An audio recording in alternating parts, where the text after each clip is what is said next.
I'm here to give us some little hacks that we ought to know when we are taking care of these young ones.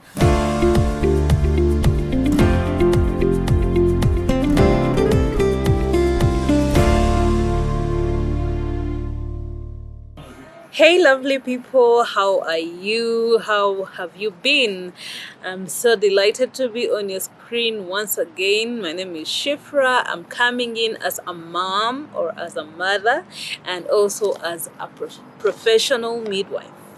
Yes, I am a midwife by profession. So yeah, today I'm coming to speak to the mothers, yes, and the fathers as well, because parenting is not for one person. So yes, and today we're going to be talking about the natural remedies for our little ones and for ourselves as mothers after giving birth and proceeding on with life. I'm here to give us some little hacks that we ought to know when we are taking care of these young ones.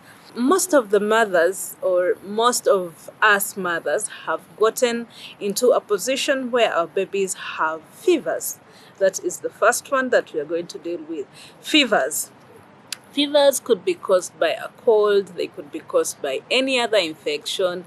It could just be anything else that causes a fever, Kids have unpredictable transitions, so sometimes they get fevers. It could be teething that is causing them to have fevers. Any cause of fevers leads us to now taking care of the fever before we actually take care of the cause of the fever, like we want to always give the first aid treatment to the kids for fever. And one of the things that we do, or we are advised to do, is one, to expose these babies as much as possible. Now, when we give birth to our babies, we usually are told to keep them warm and in warm clothes. So you find mothers have heaped all the clothes on the baby. I usually say it is better to have a heat rash than to manage pneumonia, Yeah, but when we have a situation of a fever spike, then we need to expose this baby. Keep them dressed up in light clothes, or even none apart from a diaper, so that they can cool off. Their skin is so thin that the heat can easily go off by just exposure. Then if you've tried that and it does not work for you, then now you go into tepid sponging. Tepid sponging is where you now take a towel or a sponge and you use warm water to cool their bodies, like wipe their bodies off that heat, and then they'll go back to normal. Of course, you have to have a thermometer that you used to check whether your baby has a fever, and then also with your hands you can still feel that the baby's heat has changed. So you try as much as possible, if you can afford to have a thermometer, get one and keep on checking on these babies, because sometimes you might not know because you keep them covered up, and their heat might go out of hand, and it is very dangerous for a child to have fevers. They are very, very deadly. So try as much as possible to keep their temperatures in check. Then the next challenge that mothers get is sleepless nights because of colicky. Their babies have colicky, and because they have colicky, they keep on crying and grunting the whole night, and then they can't sleep, because of colicky. Now, colicky is basically the pain that comes to the children because of their digestive system, trying to adjust to now digest milk. In the womb, they could just feed on what you feed, basically through the blood system. But right now they're trying to take in food. You're breastfeeding them. Some of you have put them on formulas. So they get colicky because their digestive systems are trying to grow. And because of that expansion or the development of that digestive system, they get these pains. Too bad pains that they can't be able to rest enough. With my case, I did this for Rewell, our baby. I used activated charcoal. What you do is you crush this activated charcoal and put it in a glass of water. You fill up the glass to half. It becomes half full. I don't know, half full. Yeah, half the glass of water. And then you add the charcoal and let it to settle. Now you take the slur of that charcoal is what you give them, like the water that is on top. That is what you scoop off. You give them a teaspoon of this charcoal water, and then within 2-3 days, even some 1 day, my baby took 3 days to get rid of colicky, and that was it. I did not experience any sleepless nights because of colicky. He used not to cry at night. So I think charcoal did me a great deal.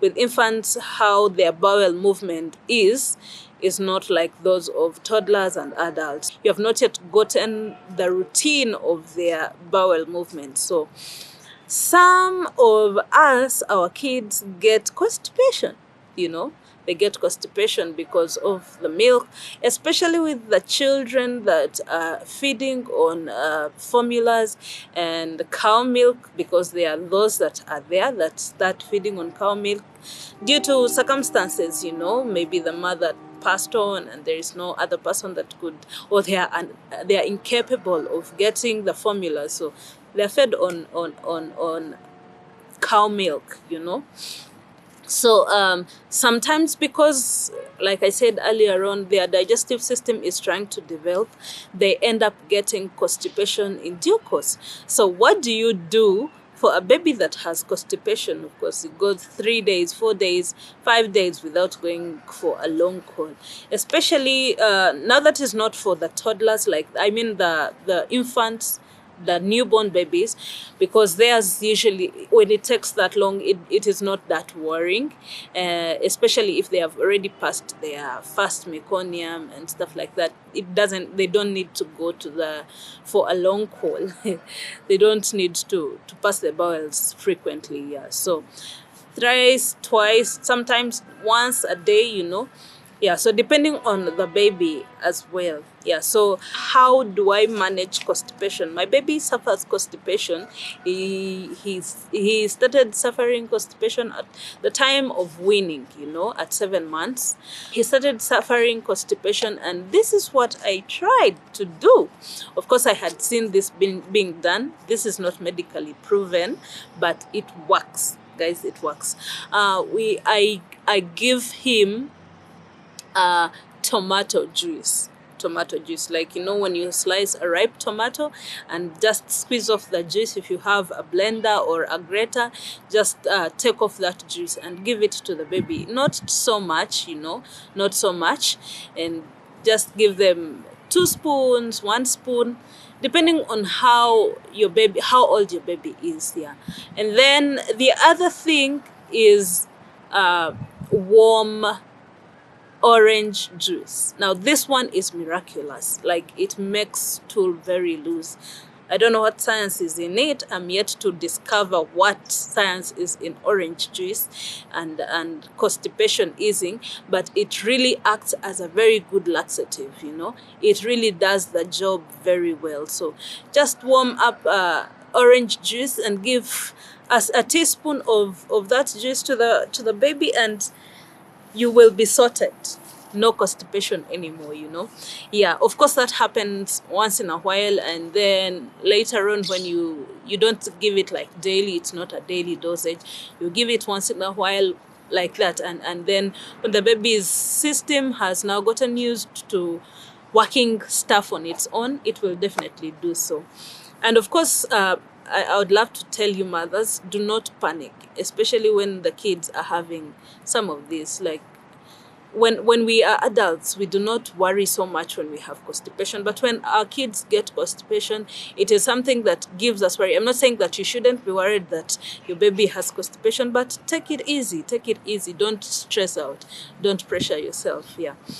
The next one is now the opposite of constipation, and it is very deadly in kids, in children, in infants, and in toddlers as well, and that is diarrhea. Now, diarrhea is not a good experience. Of course, there are two types of diarrhea. Diarrhea that is just normal stool but is passed loose and more frequently than usual.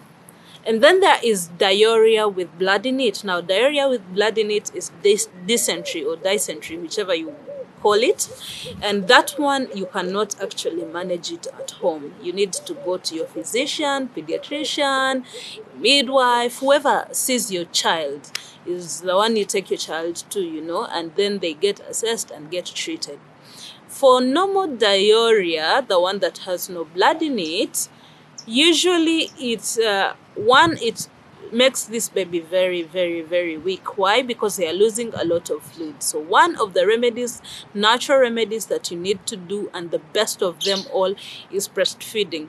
Breastfeed this baby as much as you can. Breastfeed them so well, more frequently than you've always done it, Of course, you're told 6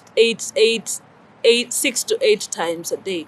But I usually say give the baby breast milk as far as or as much as they demand it. Of course, when they are little, they won't demand it that much.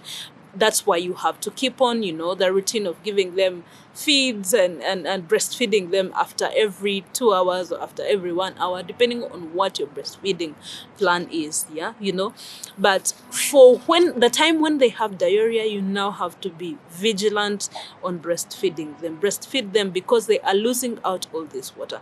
And trust me, when diarrhea gets a child, in less than 2 hours, they will be very weak. They will be very, very weak. And we do not want our babies to get to that state. So breastfeed them as much as you can. If there are babies that have already started eating or you've weaned them already, now give them more fluids. Give them more fluids. Make them juices. Make them porridge. Give them water, That is all they need, because they are losing the water that they need for their bodies to be able to function well. So give them the fluids. And the other thing you need to keep in check, try and make sure that you are observing the hygiene practices, breast hygiene, utensil hygiene, so that your baby is not just suffering diarrhea because of the hygiene at home or in the surrounding where they are. So yeah, keep the hygiene up and give them the fluids that they need. Breastfeed them as much as they can.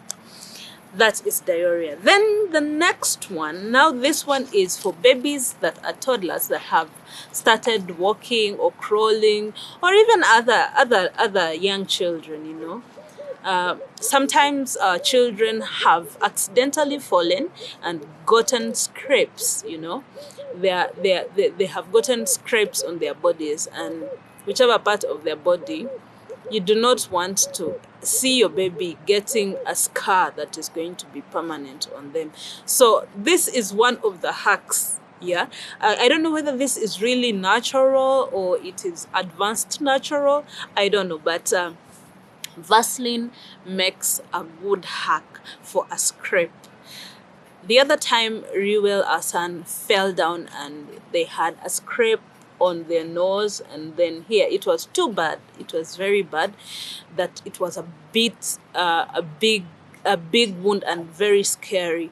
But then I tried the Vaseline, and when I put this Vaseline, trust me, it debrided very well. Like that scar of the wound, that hard coating of the wound got off very easily, because I used the Vaseline, like I made a Vaseline mask on that wound overnight, and in the following day, the whole of that debride, or the dead tissue, got off very easily. The debridement was very clean. And right now you can't really tell that he had a scar once, even when it was that big. So I think that is one of the things that has made me very excited in taking care of these young ones. Obviously, when they start walking and crawling, they fall a lot because they want to explore.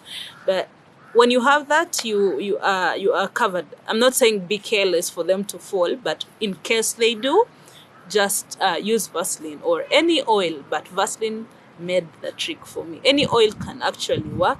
You just apply a mask of thick oil, like jelly, not lotion. Yeah, jelly, non-perfumed. Yeah, and then it will be fine. The other one is uh,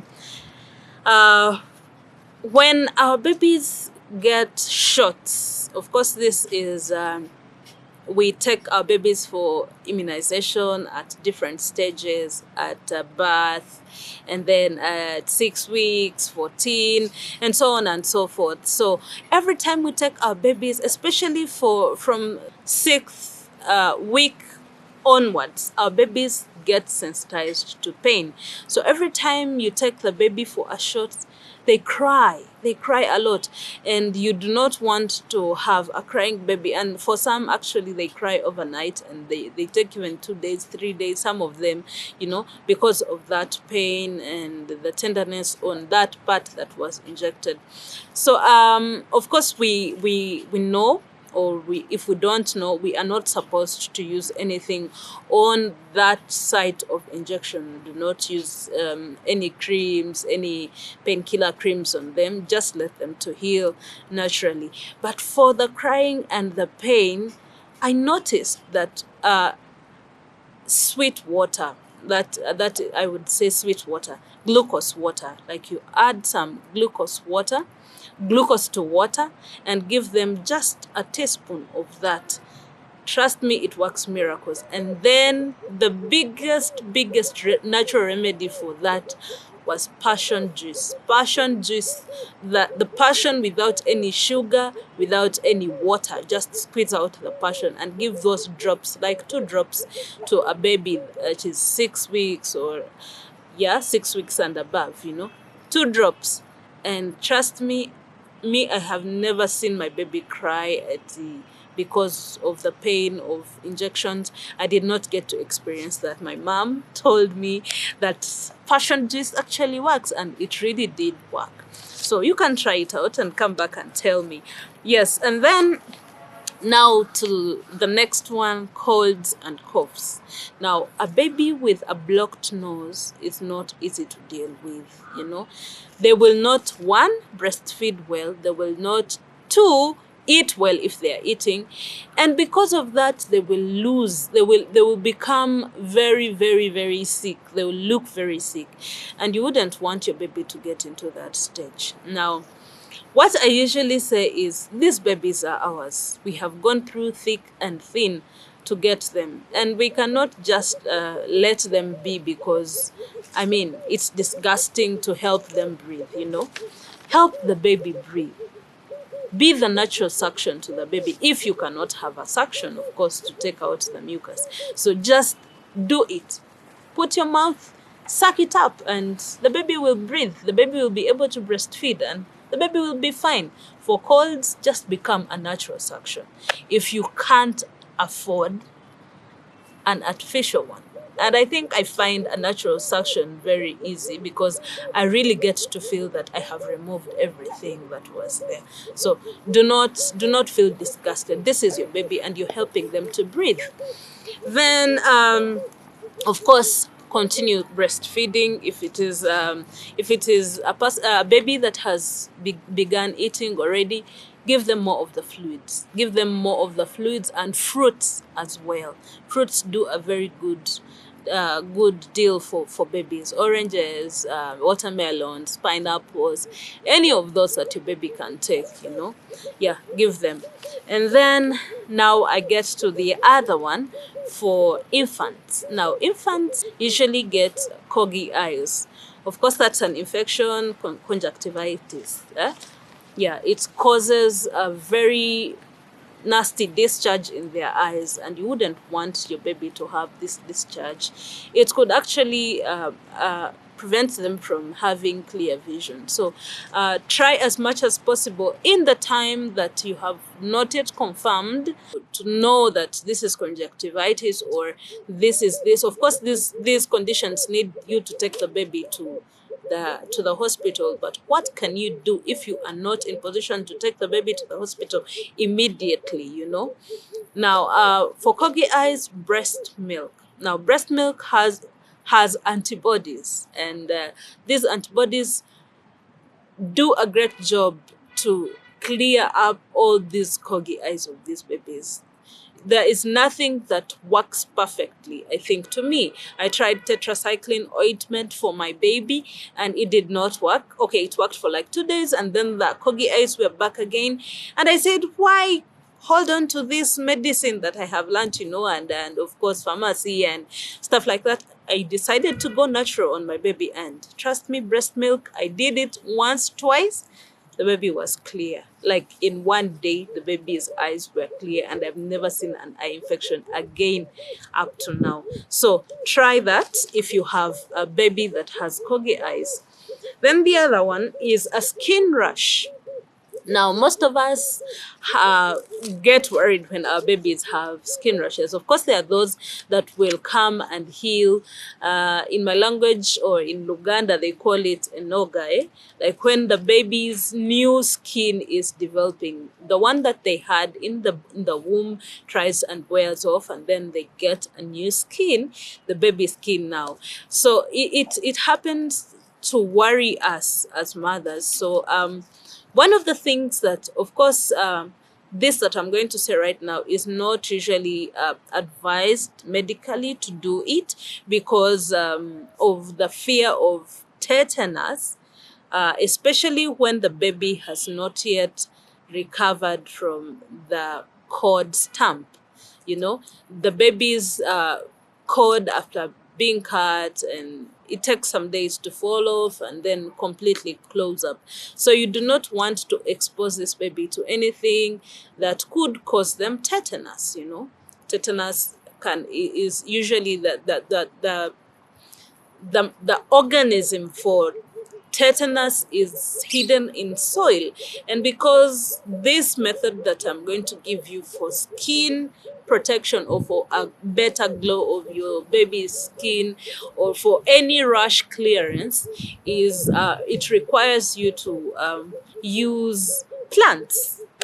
Now, any plant that is edible to us, any plant that you can eat, and any plant that is thornless, you boil it. You boil those plants, boil them quite enough, and then let them cool. When they are warm, use this water to bathe your baby without using soap. Yes, use this water to bathe the baby. You can use those leaves also to, you know, scrub the baby's skin. And trust me, the glow you see on Rewell's face is that. Like I did that for my baby from the time the cord fell off and closed up to right now. I still do it, and I worry not about skin infection. So you that is there and has a baby whose skin is disturbing, try it. They call it echogero in Luganda. In my language, they call it eshaviko. So you guys try them out. These are the things that made us who we are. Our parents did them for us. Of course, medically, we discourage them because of the effect that there is tetani in the soil. So your baby can easily get tetanus. Yeah, I hope I'm clear with that. Don't try it. Don't try to give this bath of herbs to your baby when your baby's cord is not yet fully closed up and is not yet healed. Do it after they have the cord has healed and the stump is okay.